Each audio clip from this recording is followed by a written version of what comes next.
Once a compound goes forward for preclinical tests, it is necessary to start the development of a large scale of drug synthesis as soon as possible. This is known as chemical development and is carried out in specialist laboratories. The priorities in chemical development are different.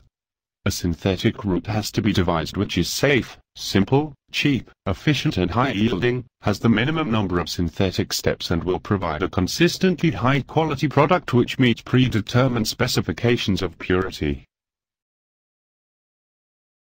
During chemical development, the conditions for each reaction in the synthetic route are closely studied and modified in order to get the best yields and purity. Different solvents, reagents and catalysts may be tried. The effects of temperature, pressure, reaction time, concentration and method of addition are studied. Consideration is also given to the priorities required for scale-up. For example, the original synthesis of aspirin from salicylic acid involved acetylation with acetyl chloride.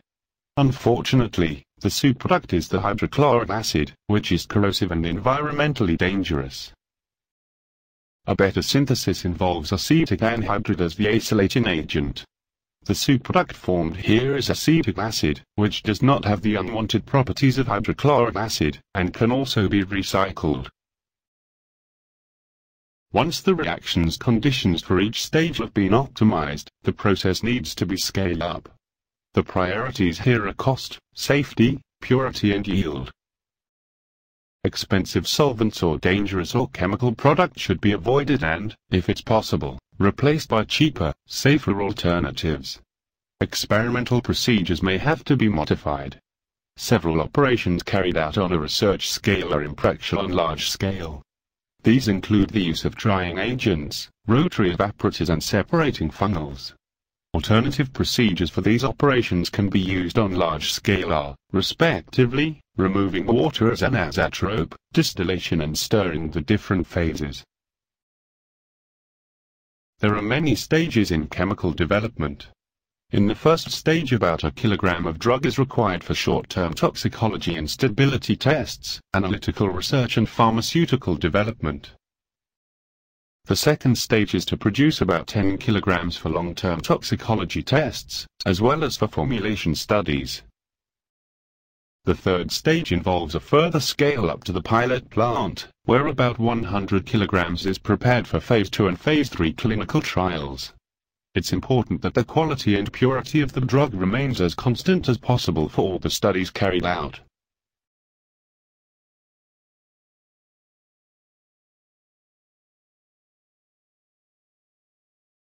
Therefore, an early priority in chemical development is to optimize the final step of the synthesis and to develop a purification procedure which will consistently give a high-quality product.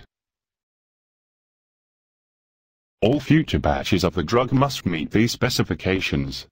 Once the final stages have been optimized, future development work can then look to optimize or alter the earlier stages of the synthesis.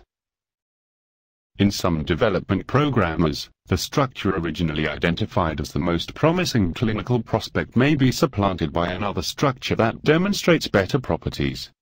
The new structure may be a close analog of the original compound, but such a change can have radical effects on chemical development and require totally different conditions to maximize the yields for each synthetic step.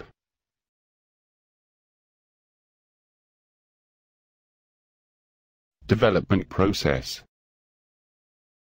The development process aims to ensure that the number of reactions in the synthetic route is as small as possible and that all the individual stages in the process are integrated with each other such that the full synthesis runs smoothly and efficiently on a production scale.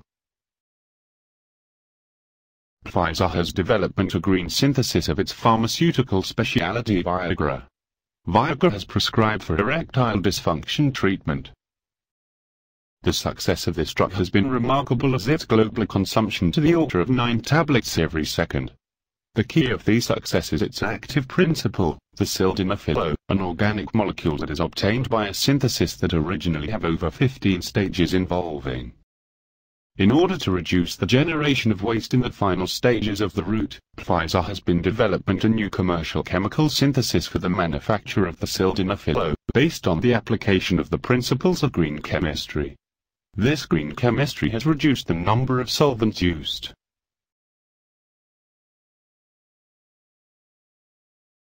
During development, environmental and safety problems are very important.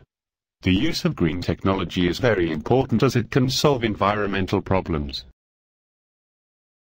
The cost is high priority, and is more economical to run that process in a small number of large lots instead of a large number of small lots.